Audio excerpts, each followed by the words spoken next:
ห้องต่อแล้ว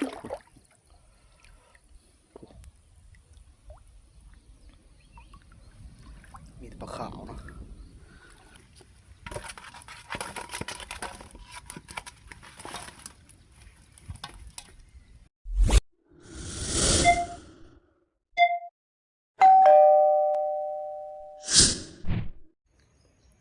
ทักทายสบายดียามเช้าตอนนี้กำลังเชียนเกมเคิร์งออกหารัดเช้าก่อนออกเฮาดงเฮาป้าก่อนบัดนี้แต่หึงเลยชี้หามือเดี๋ยวมันเฮาป้าหายิงตามป้านะแต่ว่าล่มเลยนะมันนี้นะหายิงตามป้าหาเจาะบึกเหาะก่อนกะสิเก้มือหายพุ่นแหละแล้วก็บรายเพลียก็ได้ยามองอยู่น้องนั่นแหละมองที่เสือไว้แรงว่านเนี่ยนะ3 ด่างมองแรงว่านเนี่ย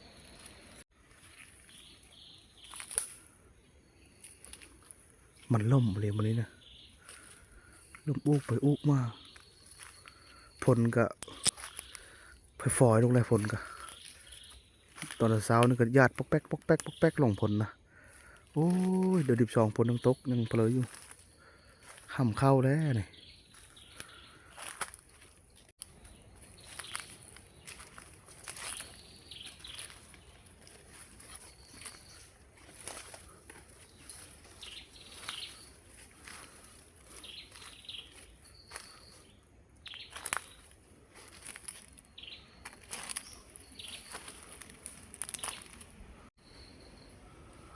พอก็เหาะแล้วแต่ว่ามันเฮอยู่ในอุ้มนี่นะไล่ไปแล้วมาเฮทีสิบริยิงซ้ำก็เหาะอะโอ้ยลมโพดมาเลยนี่ลมมาเลยมาเลยนะมันมาทางนั้นแหละ2 โตมันไล่กันมานะขึ้นอุ้มเลยสมอยเลยนังท่ากัดเมียนมาตีงต่างแล้วมีแต่ลมอุกไปอุกมาเนี่ยโอ้ยเสียดายก็เหาะเลย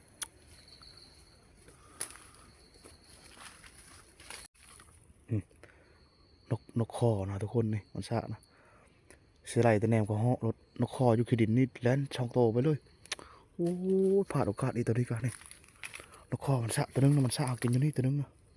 พวกมันซะกินแถวนี้นะนี่โอ้ยเสียไรแนมเลยเถิงล้มเป็นนกคอก็ยืนทะลุทะเลอยู่กับโบเห็นนกคอซ้ำโอ้ยเสียดายนกคอก็พอก็เหาะก็พอเลย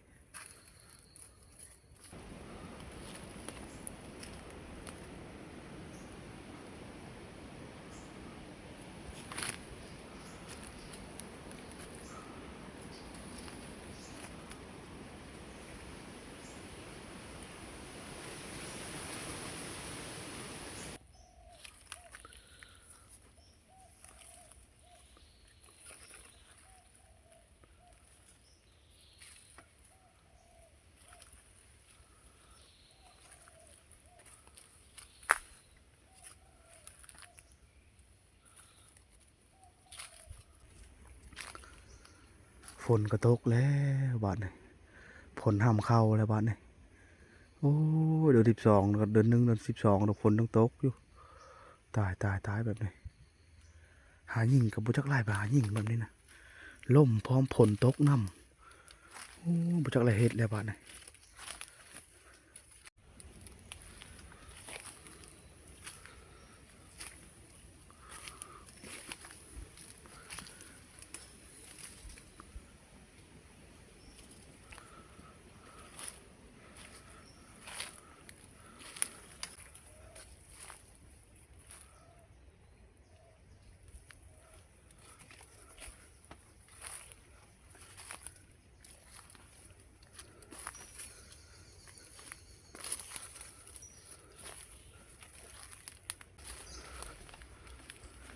ว่าสิไปต่อกับปลาบลอดเลยฝนตกเลยในตอนนี้นะทั้งลมทั้งฝนมาพร้อมกันเลยโอ้ยกลับก่อนมาเนี่ยกลับมือเถงพุ่นแหละกลับมือหายามมองก่อน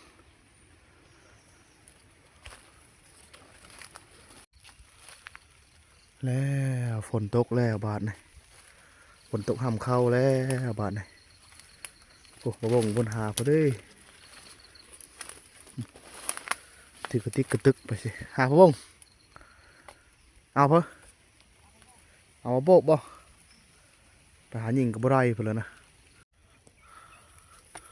บ่ได้เพื่อนก็ย้อนล่มนี่แหละล่มบริรอเนาะ โอ้ไปยิงกระเล่นก็เขาเล่นกินข้าวบ่ได้ยิงกระเหาะบ่ยิงกระเล่นแต่เข้มไห้นี่แหละหนูกระแตก็บ่ลงกินได้ข้าวก็มีแต่กระเล่นส่วนหลายนะกระเล่นก็ลงกินมาโทแล้วส่วนหลายก็โอ้กระเล่นนะมือนี่นะว่าสิพากันคนเข้าเลยพากันเสียยาล้านอยู่พุ่นละพาได้คนเข้าเฮาว่าเฮาล้านว่าโอ้ยฝนต้องทำก่อนเลยบ่ได้คนแล้วเขามันเข้าเป๊ะหมดเลย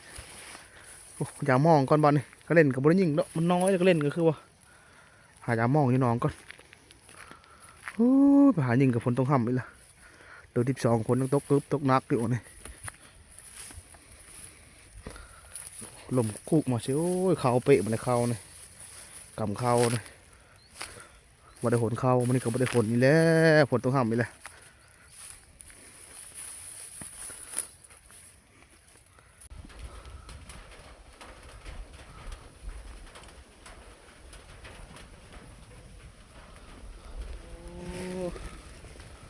ลมแห้งอะเลยข้าวก็คือสีระบบนุ่งซุกเลยข้าวก็ยังบ่ลงบ่หลายดอกข้าวก็แต่ว่ามันทันได้หนจังมิดอยู่ไรตะเกียงมาเนี่ยนะว้าวพาเพิ่มมันแล้วไหวแหละจะขึ้นนอนป่ากับทีมงานนะโอ้ฝนก็ต้องห้ามเลยขันฝนต้องห้ามมืดมือมันก็ชิได้ยุดเก็บข้าวนะยุดก่อนวักตะบังเกลนี่ก็คนจีแล้วแหละพวกมึงนะพวกเดี๋ยวหนจะกำเลย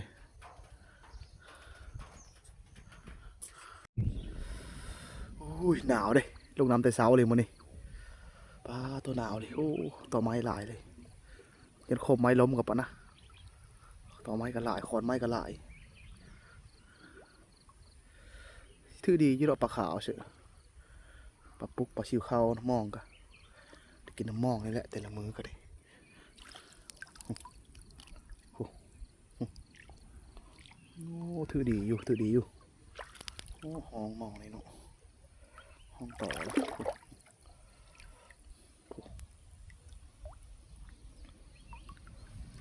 มีแต่ปลาขาวนะ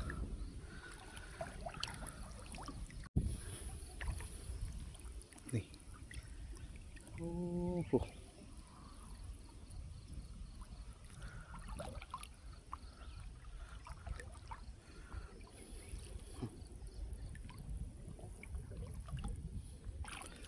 ปลาชิวเข้าปลานะถือดีเด้มองโอ้ถือหลายถือหลายปีกปลาแล้วกินตำโท่แต่ละมือนี่โอ้พุ่น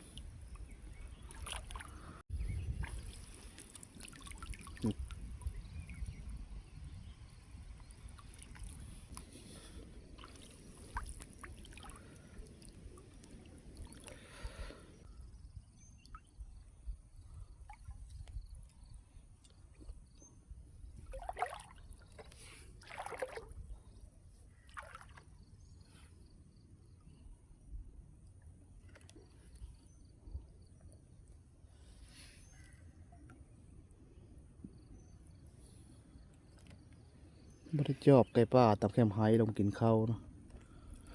บริชุจอบยิงเลย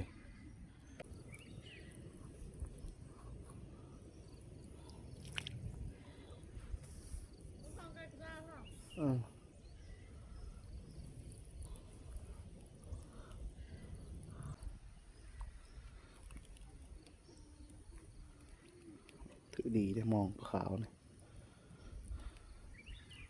สีเอ็ดชมเบิ่งมันเอ็ดชมป่าบ้างปิดออกปีงกับเอ็ดส้มพร้อมเอ็ดส้มไปปีงกินหลายมื้อนะปลากระบอกก็มีนะ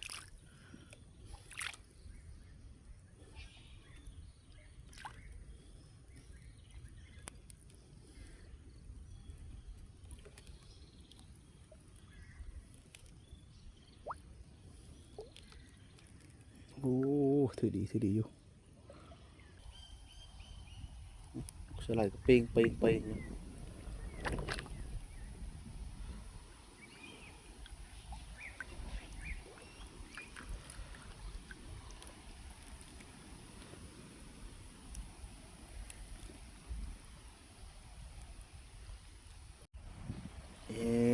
สักถือแล้วดังพวกปลาขาวถือหลายเลย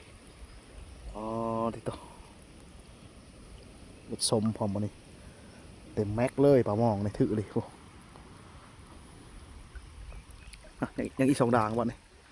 ไปจับ2 ด่างแล้วก่อนโอ้ลมคนนั่งท่าแคมพังคนบ่ลงน้ำมันหนาวเลยมื้อนี้ลมก็ลมแห้งเลยมื้อนี้นะปลาเพราะได้อย่าต่ำหมอ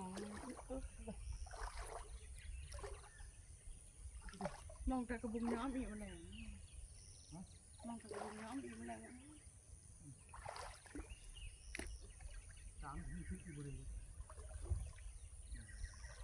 บอกโยมเขาคนโยมถือกันนี่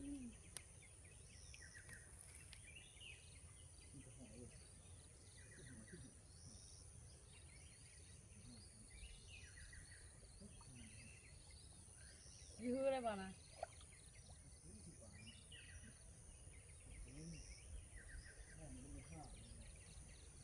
โอ้ทุกคนโอ้ว่าอะไรอ่ะไม่ใช่กระต่ายเลยเนาะมันเลยนั่นเลยปลาขาวมันสั่งมาแล้วด่างนี่เป็น2 ตัวรถปลาใหญ่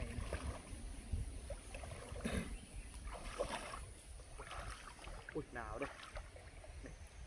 ได้ปลากินหญ้าในตัวนึงด่างนี่นะแล้วก็ปลาดุกในตัวนึงนี่พูดด่างนะถือหลายนะด่างบ่งถือนะเพราะเป็นบ้องน้อยเลยบ้องน้อยด่างนี่นะปลาขาวเปื้อเลยเนาะขึ้นปิดปูปิดปลาอยู่เทงพอแล้ว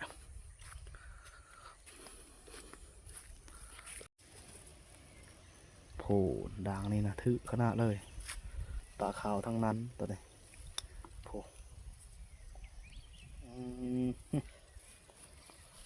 ทางนี้ได้2-3 ตัว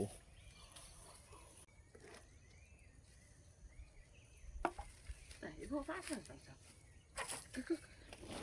ได้กระลับพวกมาเลยเลยจะช่วยลดนะจะทำหาย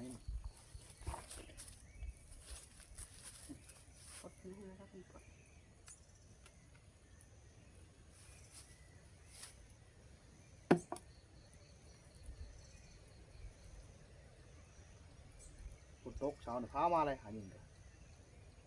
แจกฝนนี่แห้งเติมเลย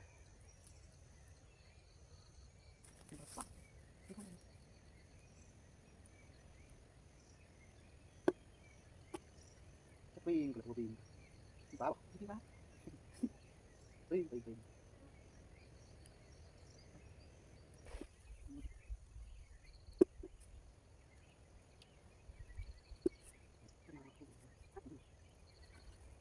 ็นน้อยนะปีนสมมติปีน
สักกระปดได้หลายเติบเลยยังมอมดปากยังเต็มหม้อกันยะอยู่ขี้หอดทีมงานเด้ขี้หอดทีมงานเขาพันปลาซิวเด้ได้ปลาหลายนี่ปลากันไปกินส้มกินนี่เตี๋ยวเรียบร้อยปิดปลาเฮาได้2 โลปลานะปลาขาวนะโอ้ก็หลายตัวเลยปลาดุกตัวนึงปลาใหญ่กับปลากระเลงปลาปล่อยนี่ปลาขี้ญาตัวนึง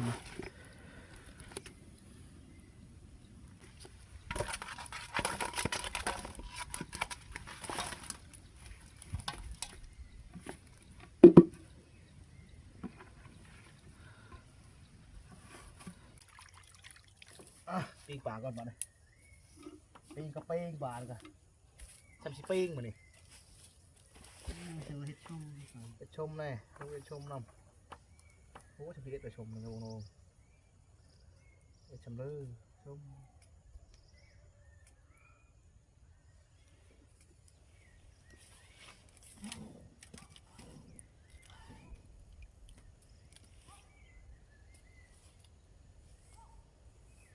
ม่วง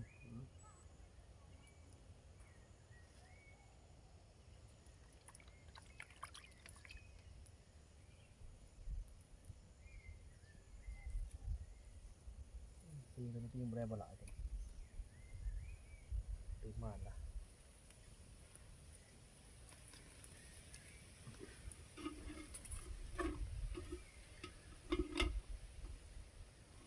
เจอให้หาเรา รับบ่ ต้องขาวต้องขาวกัดเขาหอนกินได้ก็แต่แก่นั่นนะเนาะเจ๊ครับคงตามไปทางนั้นก็แต่จะก็ได้มันกินน้ำกินดินเลย แม่หนูนะ เอาเนี่ยง่วงบนลูกโป่ พวกเอิ้นโตนะ แล้วง่วงไหม หาได้บ่ง โอ้ย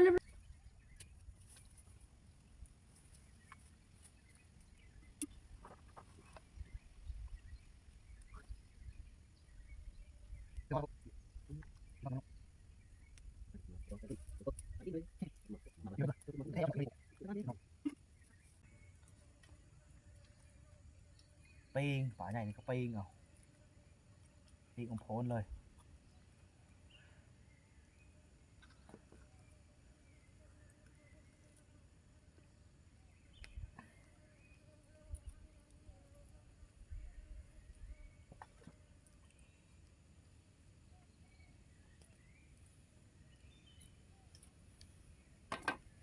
พอจะคิดถงน้อยแห้งเนาะ ย่างไร แห้งน้อย บ่เลิกเลยพ่อยเข่งเข้าด้วยนำบ่อนะย่างคืนนี่เลย ไอ้ช่องเขาหนองน้อยนะทางโค้งได้ คักเลยบ่ก็ได้บ่ข้างไว้เจอปลานะปลากั้งเห็นจุกนี่โป้หลาย ปลาธรรมชาติไรปลาชิวไร โอ้ยอะไรวะ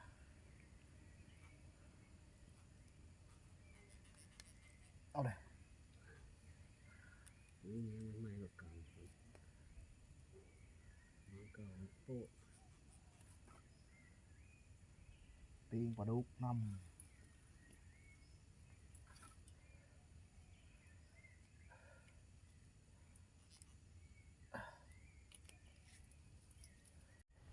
นี่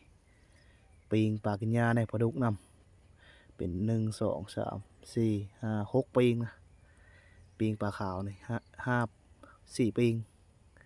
ปิ้งปลาดุกอีกปิ้งหนึ่งถึง5นี่กับปลากินยานี่ยังอยู่ปลาขาวกันนี่ไปเอ็ดส้มตัวนี้นะเอ็ดส้มเป็นตัวไปปิ้งกินเด็อันนี้นะบะวงเพิ่นนึ่งมาโบบมันนี่นะนี่โอ้เป็นโน่ยแล้วนึ่งมาโบบกะมาชุกอยู่บ่เด้ตัวนี้ดิ นึ่งมาโบบแจ่วปลาแดะตัวนี้ปิ้งปลาท่ากับสะดอนสะแดนก่อนถ้าจะเกิดก็พอแล้วเนาะ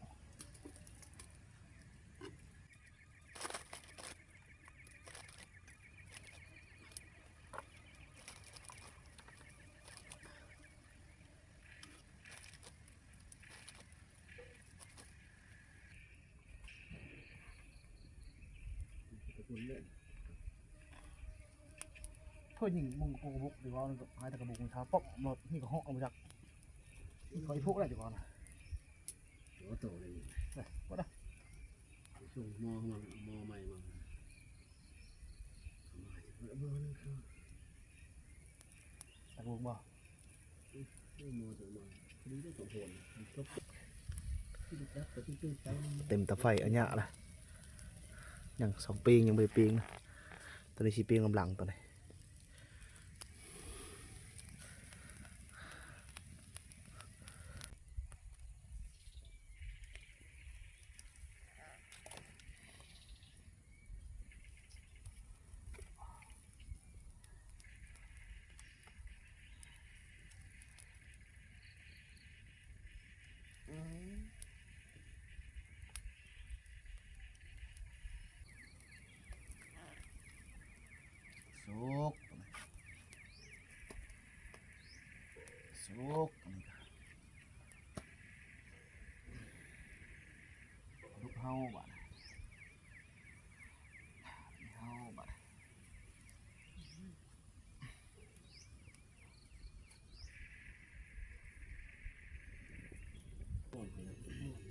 ทางสิน้องครับ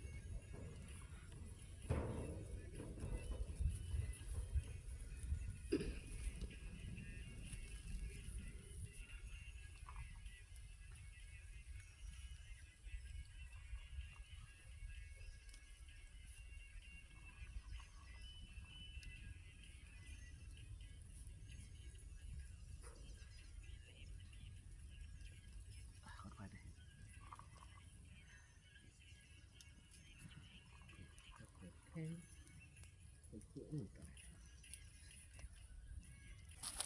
สุกมืดปิงปลายังตะป่ากินยาตัวเดียวยังปิงปลาดุกปิงปลาขาวสุกหมาเลยปลาติดตะหวางตะไฟเลยเนาะปิงปลาอ๋อตำแจ่วๆกินกับนึ่งโบกๆนะ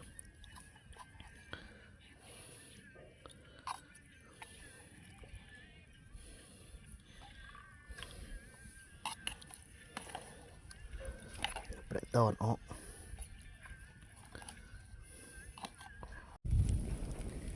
นี่นึ่งโบกนี่นึ่งโบกสูตรวงก่อนพวกที่ตัวนึ่งเป็นโน่ยโบกอะเคยจะสุกแล้วแต่เบิ่งนี่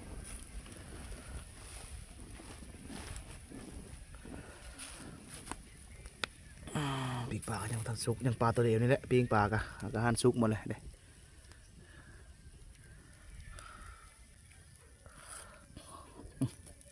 ต่อไปบวางเลยเอาแถวนี้แหละซ้อนเขาเดียวเขาเลยถ้าปิงปลาทั้งนี้ก็นึ่งมาโบกทันสุกอยู่ฟดออกก็ได้ออกมันสุกก็นำเน้นจะแจวมาคิดดิบเด็กมาคิดกระจีได้เรียบร้อยแล้ว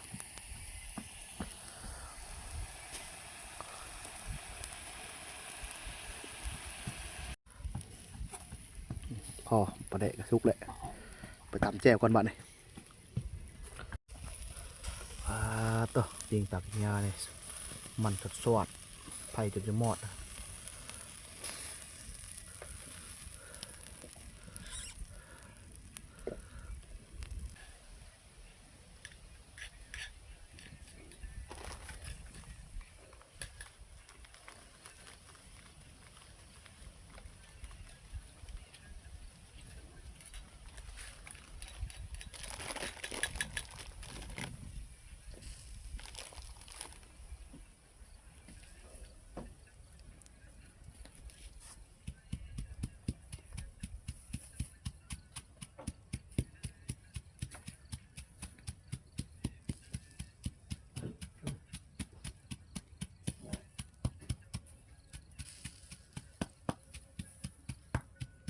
มาเด้อแล้วเด้อถดอนเพิ่นเกี่ยวเข้าแต่เช้าที่กินได้จน8-9 โมงเลย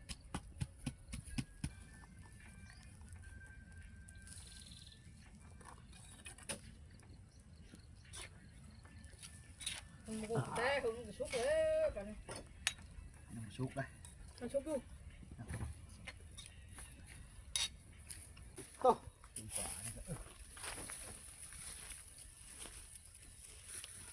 เคยเจอเลย พวกนี้เหรอครับ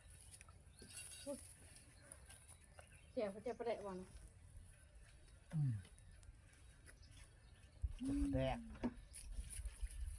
ประแดกเจียวประดา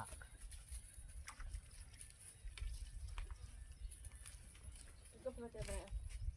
โบก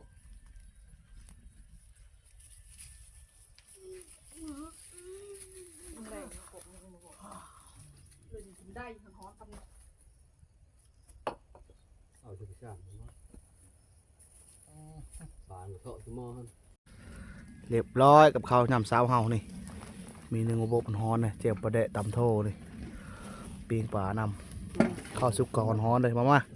กินข้าวซ้อนกันกินข้าวซ้อนบ่สั่งแซ่บๆอาหารมื้อนี้กะ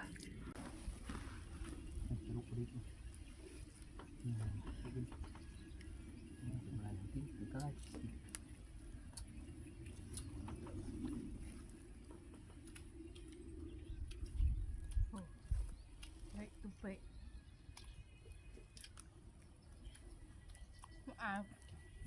มาเขาเบิก เข้ามา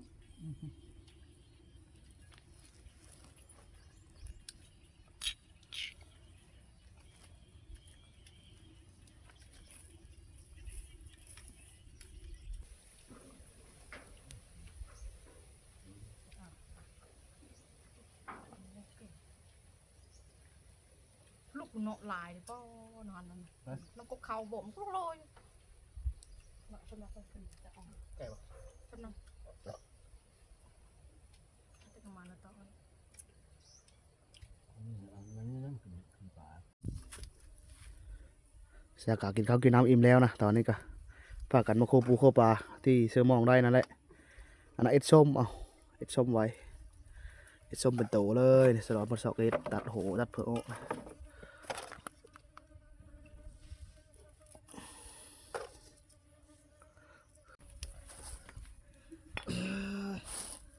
ที่ไหนนี่เว้ยโคปลาก็คือโคซอยปลาชำนี้ก็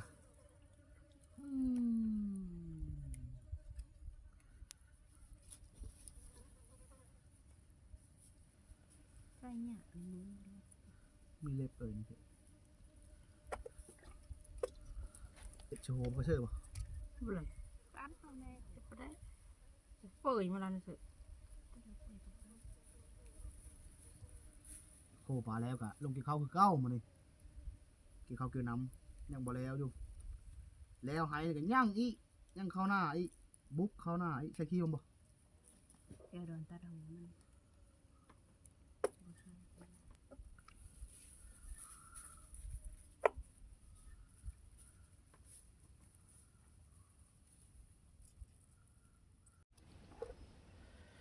มื้อนี้ก็บุวิดปลาอยู่หนองคือเก้านะได้กินน้ำมองนั่นแหละปลาขาวนั่นแหละตามโทแต่ละมื้อนะไปหารัดเช้านี่ก็ล่มมาเลยนะครับฝนตกนี่ครับพอก็เหาะตัวนึงก็บ่ได้ยิงมันซ้ำโอ้หายิงยากเลยยามนี่ก็เหาะก็รักนะตอนแรกๆมันก็สิหาเลาะใหญ่ก็รับก่อนแมลงนี่พอได้กินปิ้งหนูปิ้งกระแตนะกินแต่ปลาแต่ละมื้อนะปลากับปลาขาว